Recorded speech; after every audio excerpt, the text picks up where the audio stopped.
Hello friends, this is my first ever video painting tutorial, so hang in there with me. So in this picture we have the supplies you need. Everything's provided for you except for a permanent marker, which isn't really necessary. I traced my drawing out first with a pencil, and then I'm going over that pencil with the permanent marker. If you don't have a permanent marker, you can just press really hard with your pencil. You don't want to use a washable marker because that will make a bleed when you eventually paint over this. To do the drawing, as you see, I'm pretty much just making a series of Ys that look like branches. I'm doing that so that when I eventually paint over it with my paint, it will show through and make life easier when we do our fine painting. Now I'm adding the blue sky. You have two different types of blue. One container has blue and white that you can mix together to make this pretty periwinkle color, and the other container has turquoise.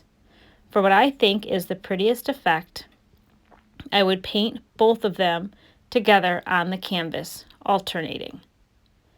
You don't want to mix them solidly together. You want a little bit of texture, and you want to see both colors showing through.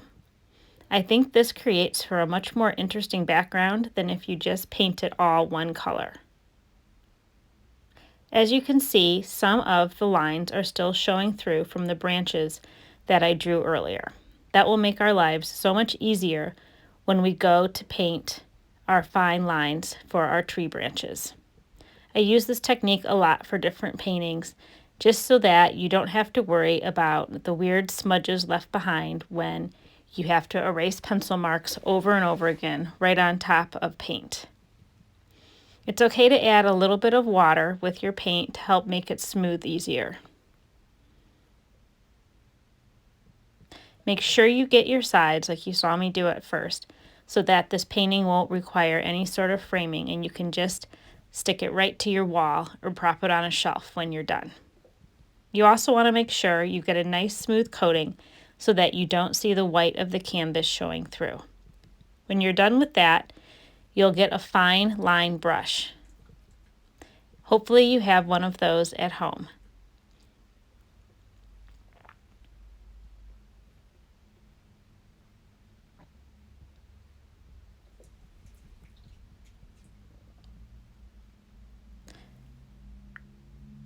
I'm taking my black paint now with the fine line brush and I'm going over the lines that you can see through the painting.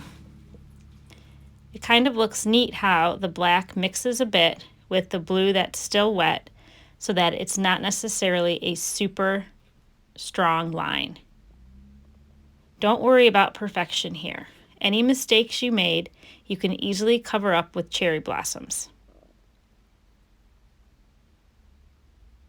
If you want to add extra branches, feel free to do that as well. Again, watch how simply I'm making these tree branches going in all different directions. It's just a series of Ys. You might want to practice this on a piece of paper first before doing it on your canvas to make you feel more comfortable, but that's totally up to you.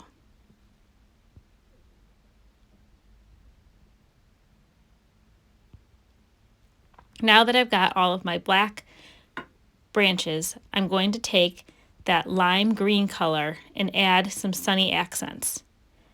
That looks more like yellow in the video, but really it's the lime green. But see, I'm putting it right on top of the black, just to add, again, some added dimensions and to reflect the sunlight we hope is hitting our tree.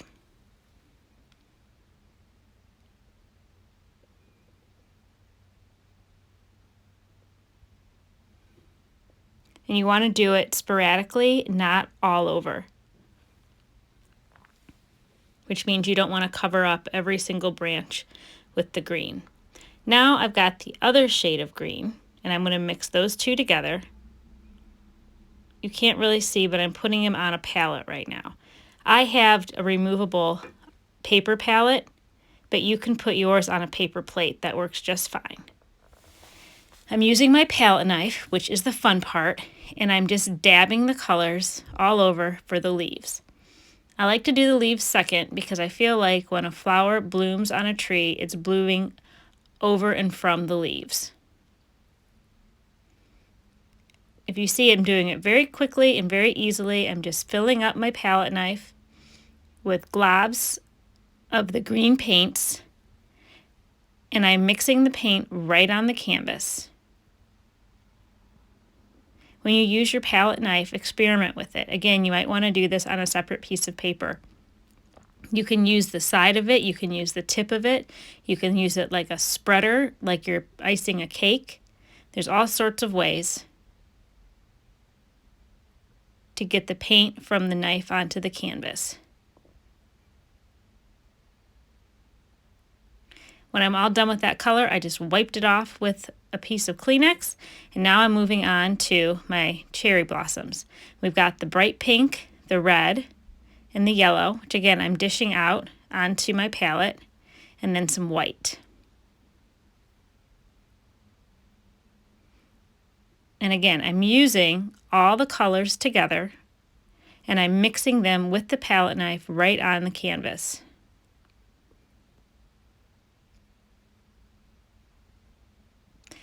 You don't want to do all your blossoms in one area at a time. You want to kind of move around your canvas because sometimes as artists, we tend to use a technique and then that technique changes throughout a painting, and so you don't want one section of your painting looking different than another. So look at me, I'm just sticking paint color all over the canvas, and again, just blobbing away. The best thing about a palette knife is that it's supposed to be abstract. Perfection is not wanted with palette knives. There's no way to make it perfect. You want it to look a little messy and a little impressionistic. You also, when you're doing this, can take paint right from the canvas and start spreading it around too. We're going for lots of great texture here. You'll love it because when this dries, you actually be able to feel the bumps of the paint.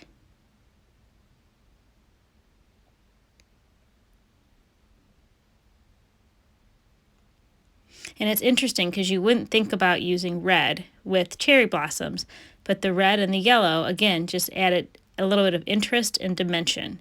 If we did it all in just pink and white, it would be super boring. After I've got all of that color, I go back with the white. And I take the white on top, and I'm also kind of digging and pulling from other color blobs on the canvas.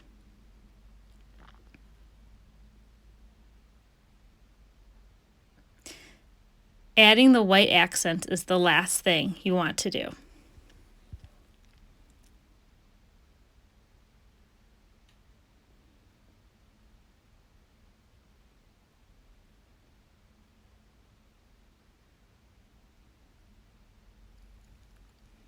And you want some areas to be thicker with paint than others.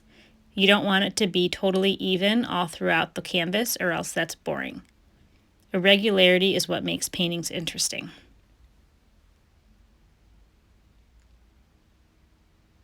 And again, remember, when you're looking at this painting, you're going to be standing at a distance. And so what you're going to see is the color and the impression of a cherry blossom tree. So don't be afraid to get a little crazy. If you notice too, I'm making some dots that aren't even attached to branches. I really like how that looks. I feel like it adds a total different dimension to the painting.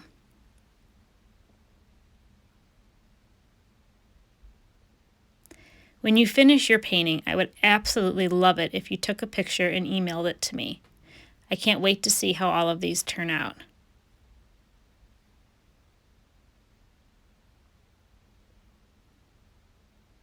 The hardest part is knowing when you're finished, because you can go on and on with this forever.